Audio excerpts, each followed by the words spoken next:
சொல்லுடா. மச்சான் புது பைக் வாங்கிட்டியா? கங்க்ராச்சுலேஷன். தேங்க்ஸ் மச்சான். நான் மச்சான் புது வண்டியா? ஆமாம் மச்சான். சூப்பரா இருக்குடா. தேங்க்ஸ்டா. மஜா தான் ட்ரிப்பு பேச்சில் லாங்காசியா. போயிடலாம்டா. ஃபோன் பண்ணுறேன். இவெல்லாம் நம்மளை கூப்பிடவே மாட்டான், கூப்பிடுறான். இவெல்லாம் நம்மளுக்கு ஃபோன் பண்ணி கூப்பிடவே மாட்டானே, என்ன அதிசயமாக கூப்பிட்டுருக்கான். சொல்லு மச்சான். வா மச்சான் டீ குடிக்க போகலாம். இல்லை மச்சான், வீட்டில் வேலை இருக்கு. வண்டி எங்க?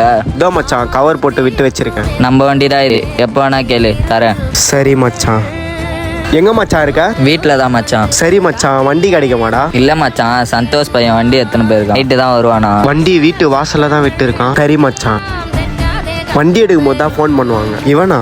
சொல்லு மச்சான். நாளைக்கு வெளியே போகிறேன்டா, கொஞ்சம் வண்டி மட்டும் வேணும்டா. சரி மச்சான், வந்து எடுத்துக்கோடா.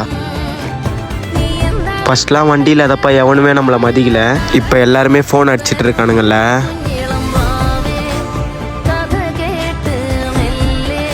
மதிப்பு, அந்த மதிப்பு எங்கேருந்து திரும்பாங்க வருது? ஒன்று காசு இருக்கணும், இல்லைன்னா நம்மக்கிட்ட பொருள் இருக்கணும். அது இருந்தால் நம்மக்கிட்ட பேசாதவங்க கூட நம்மக்கிட்ட பேசுவாங்க. நல்லா புரிஞ்சுக்கோங்க. இந்த விஷயம் நீங்களும் ஃபீல் பண்ணியிருக்கீங்கன்னா ரெட் கலர் கமெண்ட் பண்ணுங்கள்.